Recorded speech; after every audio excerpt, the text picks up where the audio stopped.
This is Joe Anderson with the Strategic Risk Mind podcast. Welcome back for part 2 with Cheryl Snapp Connor from Snapp Connor HR. But it's fascinating, and I think one of the things too that is important is to kind of think about what's our response to our employees, our clients, or those things, right. and how do we demonstrate some compassion and some thoughtfulness without taking blame, right? Because that's not usually a good idea in the corporate world, is to say you're sorry, because then people twist that, right? But how do we demonstrate that compassion? So what we did on our end was, we hosted a meal, and we brought some of the police officers in and had a translator, and did some of these things to create more of a calm. And then we created a optic, and that wasn't just for the optic, it was real, but we also created an optic that could be broadcast out of, hey, this company really cares. Right. And I think that's an interesting way to kind of look at things, because if you don't pre-plan, a lot of times you're just in this urgent, frantic state, and you don't have time to show people that you care and to show people that it matters to you how this is impacting them. And I think it's just fascinating. Well, you've touched on a couple points that I think are really valuable to delve a bit deeper on. That, for example, if you are funded by outside investment, or if you are part of a fund, the investors can provide or mandate that you put. The reputation is so important. They have some ability to direct and help and control. Oh, really? For example, if you headed up a fund and there are, say, 15 or 20 portfolio companies, Yeah. they're provided with a set of instructions. And some of that is, along with the funding, they get the instructions and the guidance to make certain that they do this, but they may also be required. We have a resource, you're required to use it to this level. We're giving you the funding so you can afford this, and we've made it reasonable, and beyond this required level, it's up to you how much further you go than that, but we require that you have as a minimum these standard operating procedures in place as one of our portfolio companies. So that allows for some things that these excited founders might never have known, might never have thought about. Interesting. And another thing that is important in this is that, yes, it's important to show care and concern and to turn activity to proper and constructive venues to just show your intent after an accident takes place. But you have to be careful with that too, because there is an extreme amount of touchiness for what people call virtue signaling. That you did a good thing, but you did that with not pure intent. You did it because you wanted to look good. Yeah, not just like saying something, but or if you do a good thing, and even what you say about what you were doing, it's really, at this point, it's pretty much expected or demanded by a customer base that we have consumer dollars and we're going to invest it with people who are protecting the environment, who are socially mindful, who have give back programs, and we want to know what they are before we even do business with them. Well, so you have to, you really have to, as a responsible company, have programs like that and have the information available to show what it is that you are doing. But if you go very far in promoting what you're doing, that's a turnoff. Those very same customers will say, you're supposed to be doing good. That's a part of being human. We expect it, we demand it, but the more you crow about it, the less impressed we are. Because it feels to us like you're trying to use that to posture yourself. And not deal with the real issue, maybe. Yeah, that it's not pure intent. I see. Save your PR dollars and do more good. Interesting. Would be the feeling. Yeah, so when we have reputation risk, it just kind of covers your whole organization, because it can come from so many different angles. So many. I mean, the cyber side, you have the injuries at a plant, you have social activities, you have salespeople or executives going out to conferences and stuff. And That's a whole line of training too, because if your executive is on a stage and they're presenting, they don't have time to prepare on the fly anything other than following the rules. And there are things that can happen, like they get heckled, and if they respond to a question poorly, that's a reputation risk. Or, and this is one that I wrote about for Forbes, but a community event, company was up making its presentation, and they said, we're doing all of these things, and we've got partnerships. We're partnered with Amazon. Of course, somebody in that community was a reporter, reported it. That partnership was not completed yet. It was reasonable to assume they were an inch away from the partnership, but it did not yet exist. The headline of partnered with Amazon, they are doing blah, blah, blah, and you can bet there was a call the next morning from Amazon's attorney. You needed, first of all, to recognize that in all of that audience, even Fisher Investments, they lost billions in assets under management for a poor joke, an off-color joke that the CEO stated in a room of investors that included, somebody tweeted it. So I guess in a sense, there was a reporter present. It's so important to kind of think about who my audience is, and is there ever a good time to tell an off-color joke? No, there isn't. In front of an audience. There is. But the point, I mean, even some of these things where, and people do things that they regret later, right? And, yes. And we all make mistakes. The question is, are we trained to know, like, if we make a mistake, how do we respond to that? That is so important. And I think that's one of the things you talked about that earlier with an apology. Sometimes if you say something poorly, and some people won't apologize anymore, and they won't say, hey, I'm really sorry I said that. I should have said it this way. That's part of atonement for it. Yeah. And then also just kind of like knowing the venue that you're in. Like, hey, if I'm traveling and I'm in a venue and it's a cocktail hour for this conference, I'm still on the job. I'm still on the record. And I'm still on the record.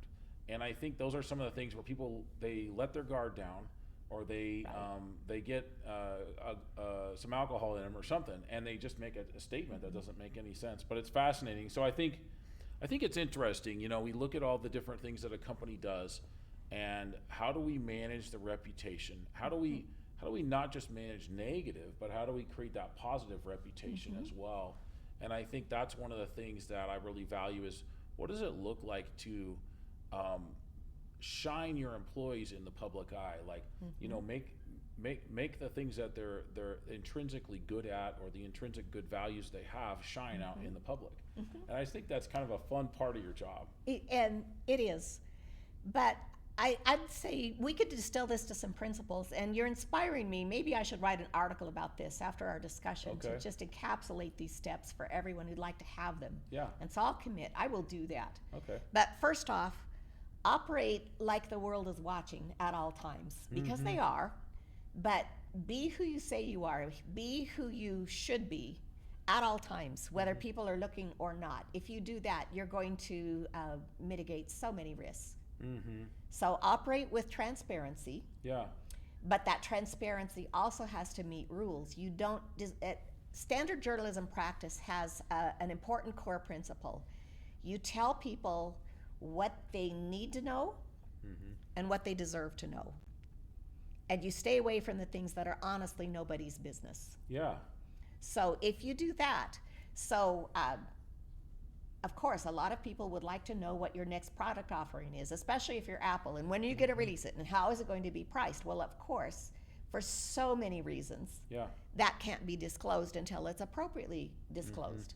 So if you are publicly traded, you have strict rules, and believe me, you are trained on what those strict rules are, that you cannot leak that information. You cannot give it out of sequence. But even if you are a privately held company, it is absolutely appropriate, even noble, and respectful of everyone to say, as a private company, we have a policy to not disclose our financials.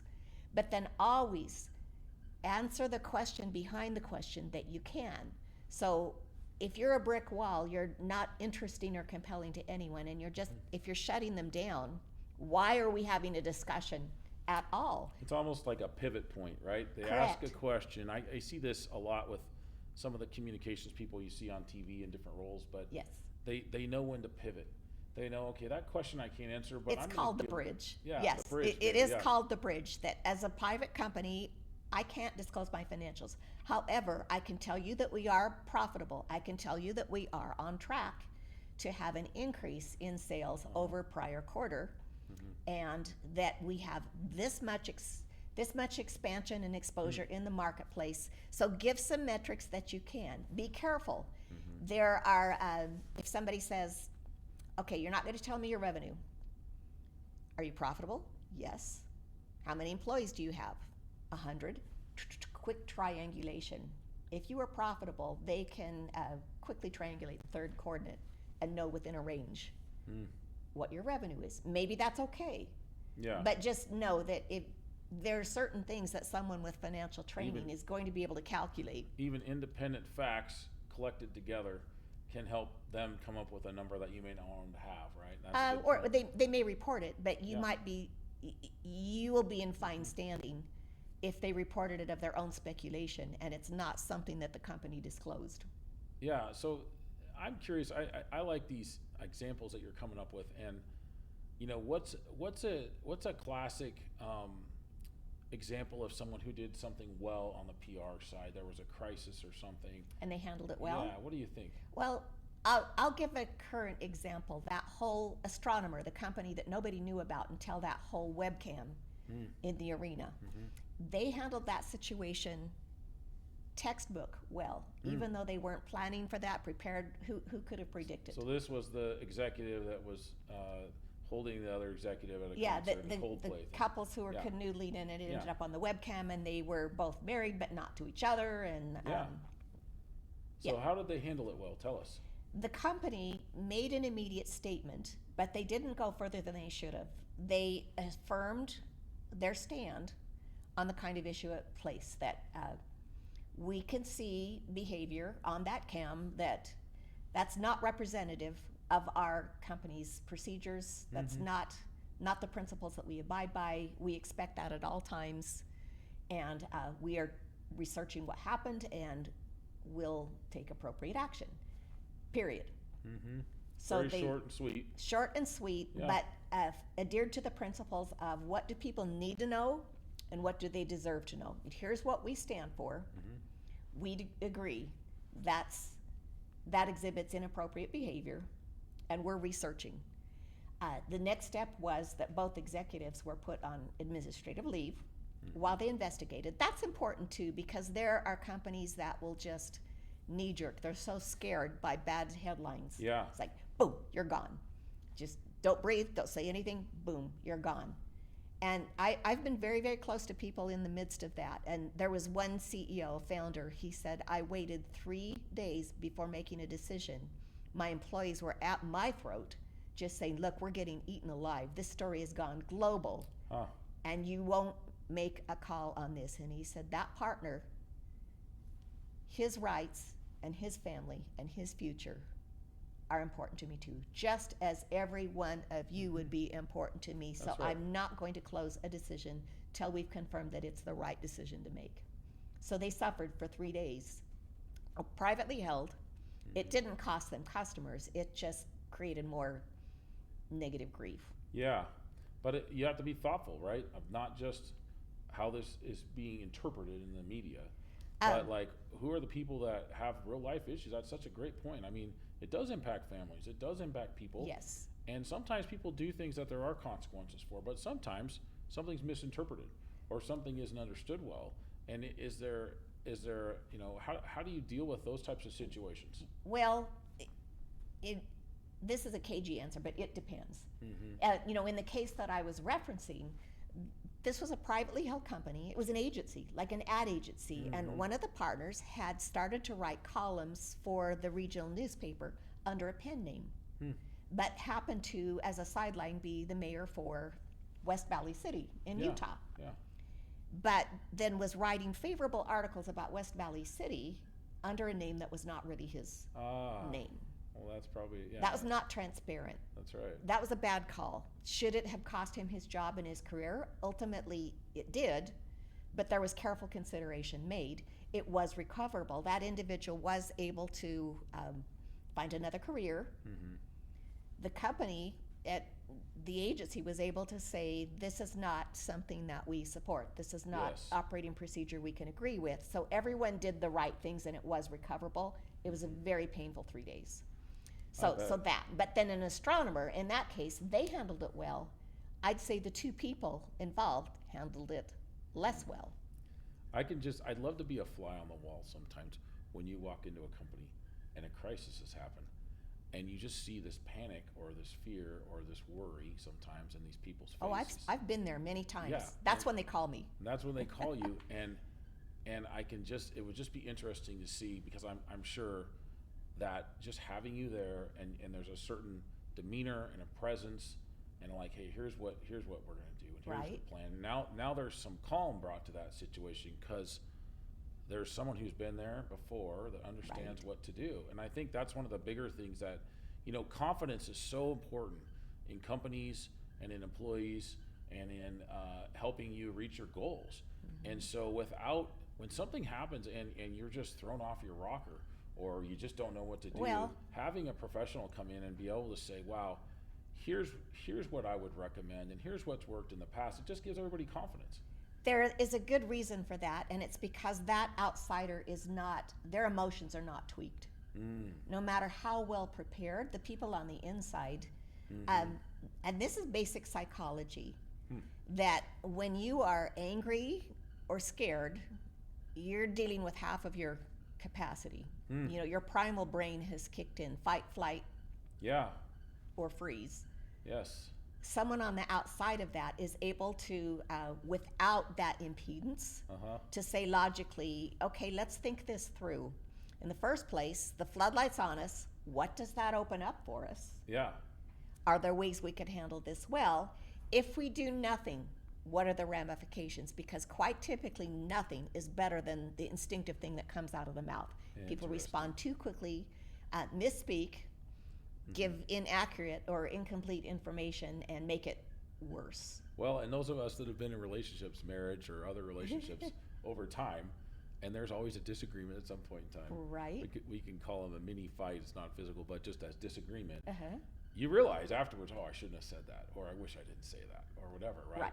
And it's that kind of like fight flight, like you talked Right. about, and it feels good because it's resolving something in your mind. It feels like I But in got to the- fix this. I got to do something. Yeah, but in the end, it made it worse. You made it worse. So it's like, why was I so Call stupid? experts. I hit myself on that sometimes. No. Like, why was I so Call dumb an to say expert. that? Yeah. But regardless, no, the principle is going to be, what are the ramifications of anything I decide to do? For all of these audiences, what are the ramifications? The floodlight is on us. Is there a good way to handle this? Astronomer did. Yeah. They brought someone in a slightly humorous way who was able to ease the pressure and just say, now that you all know our name, here's what we do. And here's what we're striving to do, and Yeah. here's what you can hope to see from us in the future. Interesting. Where conversely, the people involved panicked. And I heard in one case the female executive is now having people on her behalf try to claim, well, I wasn't really married, I was separated. Too late. Yep. Personal business. It goes beyond what do people deserve to know, what do they need to know, and it's right. into we don't care. And sometimes employees can make poor decisions. Yeah. They can make unethical decisions. Yeah. They can make value decisions that society doesn't agree with. Well, But the reality is, it doesn't need to be the corporate. That decision doesn't always need to be what your reputation is. And I think that's one of the takeaways here that I'm hearing is, just because an employee does, sometimes people just use the excuse, well, I can't control my employees, I can't control what No. they do, but you can control. the buck stops here. Yeah, you can control how you respond and the reputation your company has continuing forward. It's And such an the interesting ability point. to apologize Yeah. appropriately and sincerely, not in a way that opens up legal mayhem, but to apologize, to own responsibility, Yeah. and to amend it in ways that you are able. And then to re-earn trust Yeah, in genuine ways. that's so interesting. I think about, just some of the things that you see in the news or even that you experience, and so many times people they can't just suck it up and just be a little less prideful and just apologize. Yet Jimmy Kimmel did so many things right last night, Yeah. but he didn't apologize. He didn't apologize. Yeah. And so I think that is a great point, and we got to be able to kind of think about the long term and the values. And I think that's where, that kind of process you work through companies with, where you're kind of saying, what are you guys about? It kind of coming full circle, right? And like, who are you? and what do you want to be about in the community, and how do we project that, right? How do we help people see that?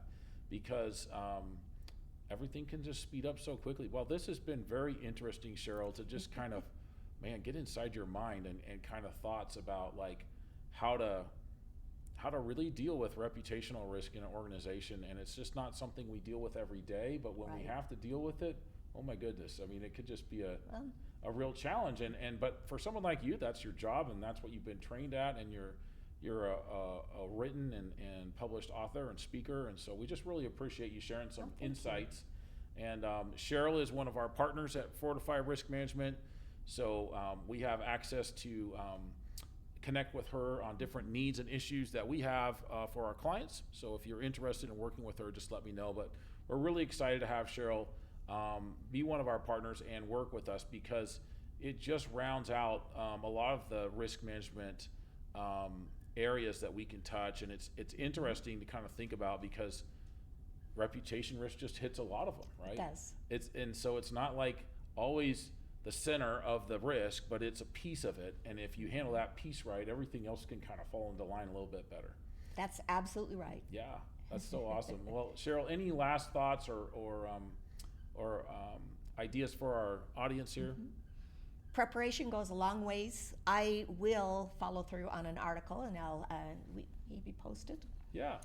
That will give people just a couple of guidelines on what can you do. If you do nothing more, have this preparation in place. If something happens, what are the core principles to be guided by? That will get you well ahead of the curve. In fact, you'll, I guess, both a little bit sadly, but you'll be ahead of most organizations if you go even that far. And you can do that yourself, or pretty much. If not, call. There is help. Yeah, that's awesome. Well, this has been another session of the Strategic Risk Mind. We appreciate you joining us. Cheryl, thank you so much for being our guest. You've been a wonderful guest, and there's just some great, excellent expertise that we can glean from you, definitely. So join us next week. We're very excited as we have new speakers from different risk angles coming every week.